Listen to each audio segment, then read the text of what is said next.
इस वक्त हम मौजूद हैं इस्लामाबाद हाई कोर्ट की नई इमारत में, जो कि शाहराह दस्तूर में जिसने अपने काम करने का आगाज़ कर दिया है। साइलिन की आमद यहाँ पर शुरू हो चुकी है। चीफ जस्टिस यहाँ पर अपने कोर्ट रूम में बैठे, कोर्ट रूम नंबर 1 में बैठे इस वक्त केसेस की समाअत कर रहे हैं। इस इमारत के हवाले से सबसे पहले आपको ये बताएं कि शाहराह दस्तूर में दफ्तर खारजा के साथ बिल्कुल मुत्तसिल ये इमारत है, जबकि शाहराह दस्तूर में इससे पहले भी तमाम अहम इमारतें मौजूद थीं, जिसमें अब एक इमारत का इजाफा हो चुका है। इलेक्शन कमीशन, शरई अदालत और सुप्रीम कोर्ट, फॉरेन अफेयर्स के अलावा अब इस्लामाबाद हाई कोर्ट भी यहाँ पर मुंतकिल हो चुकी है।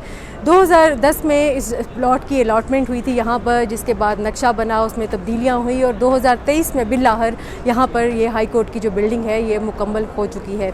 यहाँ पर जो केसेस का आगाज़ तो शुरू हो चुका है, लेकिन अभी भी ये इमारत पूरी तरह से मुकम्मल नहीं है। जो वकला और जो मीडिया का सेक्शन है उसको अभी मुकम्मल होने में कुछ वक्त लगेगा। इसके अलावा जो पार्किंग का एरिया है, यहाँ पर पार्किंग का जो निज़ाम है वो भी फ़ाल मुकम्मल तौर पर नहीं हुआ, जिसकी वजह से साइलिन और मीडिया और वकला को गाड़ियाँ शाहराह दस्तूर पर पार्क करनी पड़ रही हैं। और इस हवाले से अगर इस्लामाबाद हाई कोर्ट जो कि G10 में थी, उस बारे में अगर आपको बताएं तो वहाँ पर अब जो फैमिली कोर्ट्स हैं और जो जजेस के जो कुछ एडमिनिस्ट्रेटिव कोर्सेज़ के लिए उस इमारत को इस्तेमाल किया जाएगा। फ़िलहाल वो इमारत खाली है, क्योंकि वहाँ से तमाम सामान और जो दस्तावेज़ात हैं वो यहाँ पर मुंतकिल कर दी गई हैं।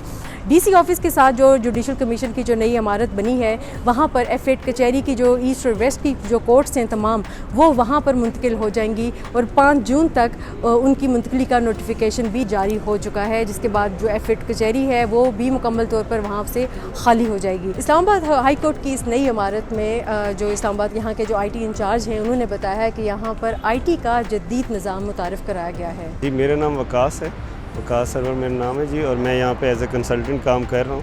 तो इस बिल्डिंग में हमने कुछ जदीद आलात नस्ब किए हैं, जिसमें IT और सिक्योरिटी का बेस्ट सलूशन हमने दिया है, जिसके अंदर वर्ल्ड रिनाउंड ब्रांड हमने यूज़ किए हैं, जिसके अंदर ऑडियो वीडियो कॉन्फ्रेंसिंग सिस्टम है और सिक्योरिटी के कंट्रोल सिस्टम है। बिल्डिंग के एवेक्यूएशन के लिए हमने पब्लिक एड्रेस सिस्टम दिया है। उसके साथ साथ हमने इसके अंदर जो कूलिंग का सिस्टम हमने नस्ब किया है, वो भी बेस्ट सलूशन है वर्ल्ड आइस बैंक के साथ।